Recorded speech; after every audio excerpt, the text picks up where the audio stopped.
Well, thank you very much, everybody. We have a very special friend of mine, the Amir of Kuwait, and we've had a long relationship, and especially over the last year and a half, things have worked out very well between our countries. We practice large-scale trade together, investment together, and also, I think very importantly, terrorism and the fight against terrorism. And Kuwait has been a great partner, and we especially respect the Amir. He is something that really very special. He's very special in the region, highly respected by everybody, and we appreciate your friendship. Thank you very much. Thank you. صاحب السمو شكرا جزيلا. نرحب بالصديق المميز والخاص صاحب السمو أمير دولة الكويت، وتربطنا بالكويت علاقة طويلة الأمد، ولا سيما أيضا خلال السنة والنصف الماضية هنالك علاقات تجارية واستثمارية طويلة الأمد وواسعة النطاق مع الكويت، وطبعا علاقتنا وطيدة بالنسبة لمكافحة الإرهاب. الكويت شريك عظيم، نحترم صاحب السمو الأمير، وهو مميز وله مكانة مميزة في المنطقة ويحترمه الجميع في المنطقة وحول العالم. نرحب بكم.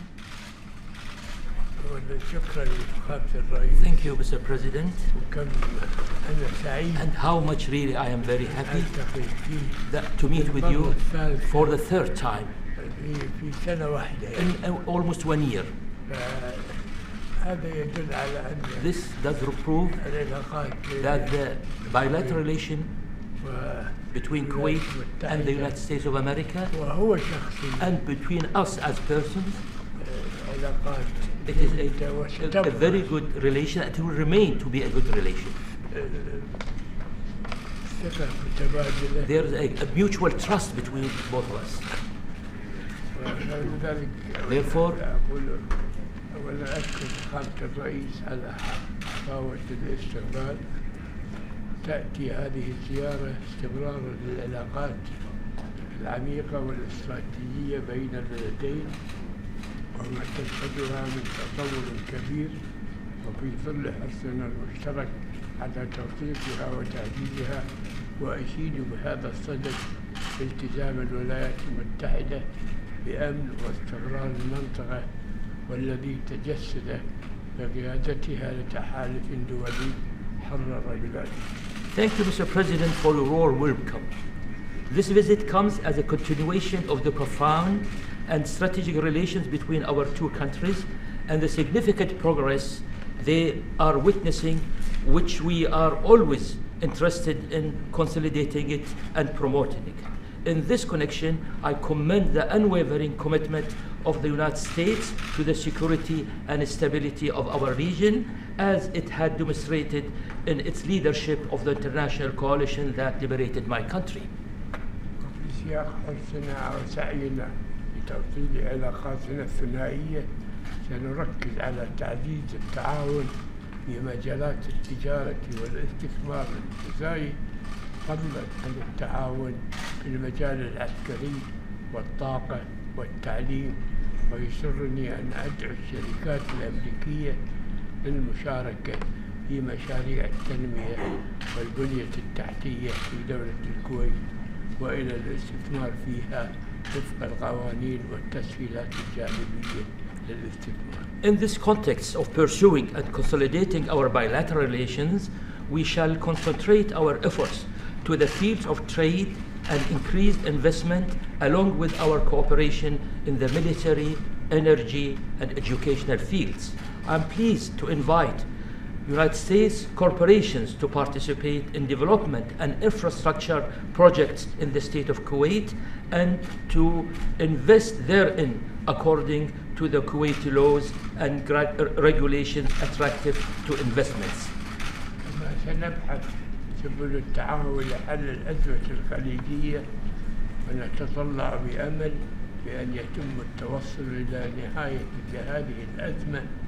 يتصادف اجتماعنا مع فخامة الرئيس مع استئناف المباحثات في جنيف بين طرفي النزاع في اليمن، والتي يقودها المبعوث الخاص للأمين العام للأمم المتحدة لليمن، والتي دعونا لها واحتضنت الكويت مستهدفين وضع حد لهذا القتال المدمر وإثارة المساعدة والإثارة المساعدة لأمننا واستقرارنا في المنطقة. إننا نتطلع والعالم بأسره أن تحقق مباحثات السلام. هذه نتائجها المرجوة.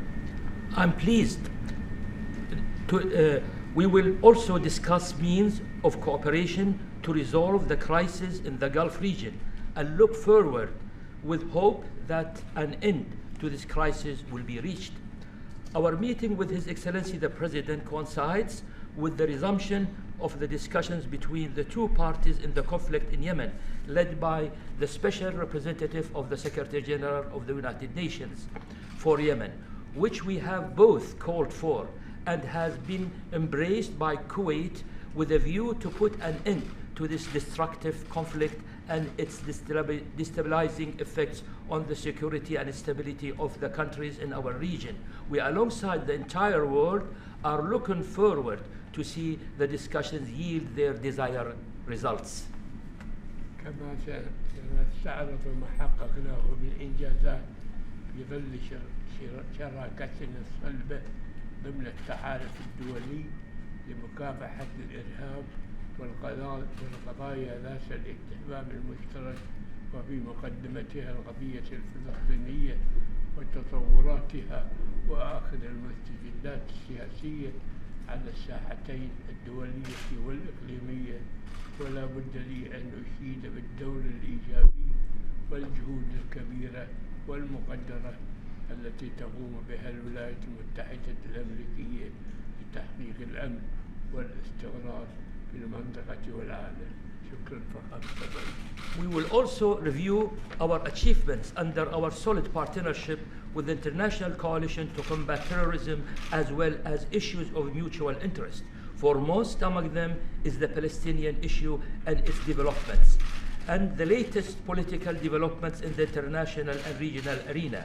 In this respect, I find it incumbent upon myself to pay a tribute to the positive role and the great and appreciated efforts that the United States exert to achieve peace and stability in our region and in the world. Thank you, Mr. President. Well, thank you very much. And I have to say that Kuwait has made tremendous investments in the United States, and they're buying a lot of equipment and a lot of military equipment in particular, which we encourage. That's jobs for the United States. Nobody makes jets, fighters, and all of the different components better than the United States. We're way advanced over anybody, and that advancement has really been enhanced over the last short period of time. We've given them great incentive, but we appreciate the big purchases that you've been making, and frankly, we're working very hard to bring some stability into the Middle East.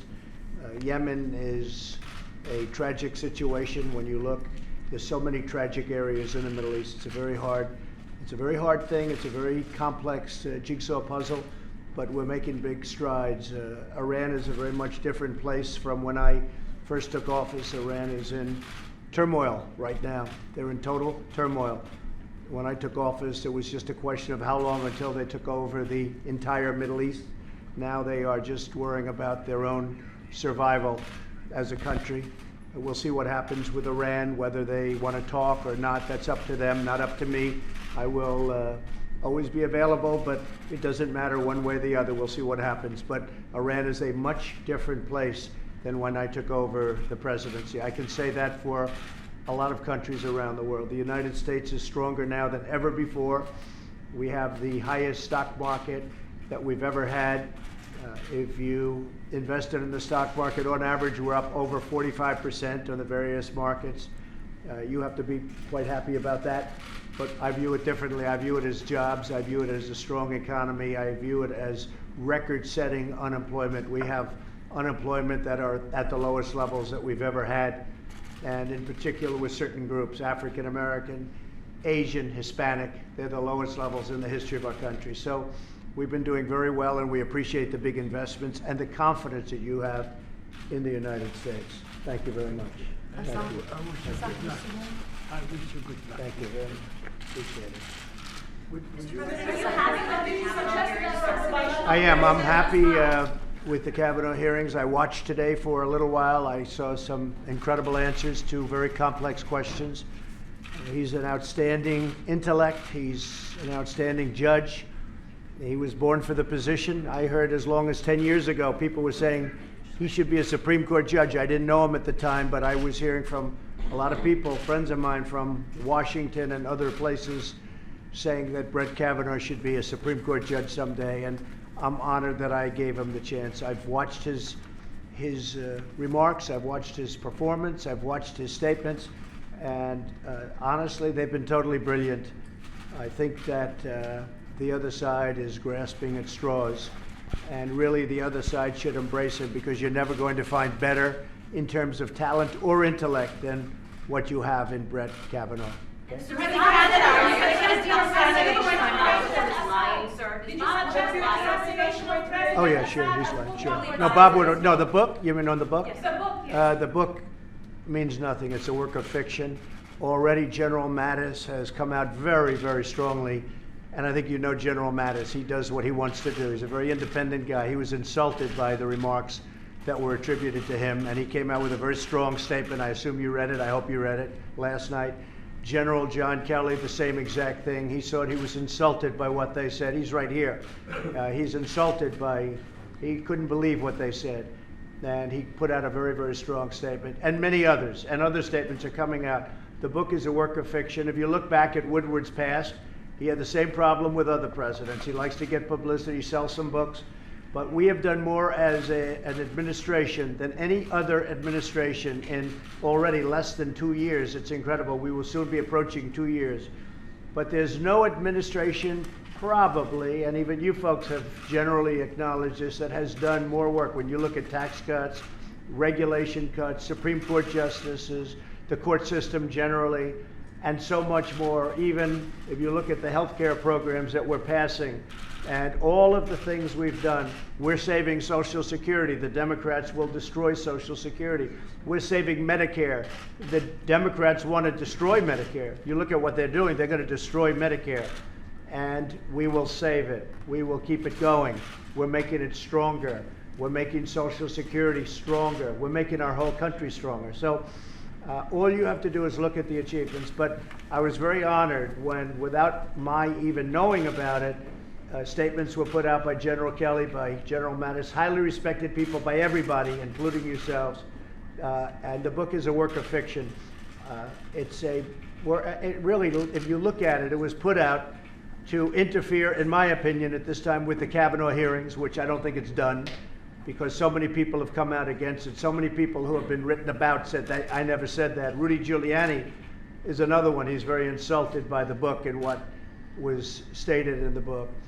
So we do run a strong White House, there's no question about it, and we are doing things that nobody else has ever been able to do, and our country is stronger now than it's ever been, and in a very short period of time, $700 billion being spent on the military, the next year $716 billion.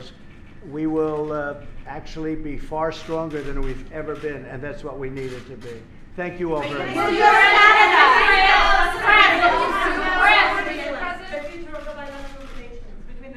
Oh, we have a great relationship. First of all, I have a great personal relationship with the Amir, and Kuwait is a place that I've known for a long time. I have many friends that live in Kuwait, and they live, frankly, in Washington and New York mostly, that I know, and I've known them for a long time. Very, very fine people. Our relationship and our bilateral relationship is very, very powerful, very strong. And they view us as a place where they've done very well, and they like to invest their money in the United States, so we like that. So Canada's meeting with us right now as we speak. We have to make a fair deal with Canada. As you know, they charge tariffs of 300% on dairy products, which a lot of people never understood. They have walls up against us doing business in Canada, and yet they come and do business with us, and we can't let that happen. Look, we have a very strong position, and we are the one that people want to come in and take advantage of. They've been taken advantage of. Along with it, I'm not blaming Canada. I love Canada. I love the people of Canada. But they and other countries have been taking advantage of the United States for many years, and this is a president that has stopped it. We've made a deal with Mexico, and Mexico's been terrific to deal with, including their new president, who I spoke with, and I think we're going to have a very good relationship with Mexico going forward. And the deal is a much more fair deal between the United States and Mexico, because NAFTA goes down as one of the worst trade deals in the history of our country. It emptied out millions of jobs. It emptied out factories and plants all over the United States, and it was a very unfair deal and a very foolish deal, and in fact, you could say a very stupid deal for the United States to make. We are straightening out these horrible trade deals. As you know, we had 4.1 GDP. It was just raised to 4.2. Nobody thought that was possible. When the trade deals are fixed and made fair, GDP will go even higher and potentially much higher than that. And if you go back to election and go back to campaigning, nobody ever would have said that was possible except me and maybe a few others that believe in me. Thank you all very much. Press,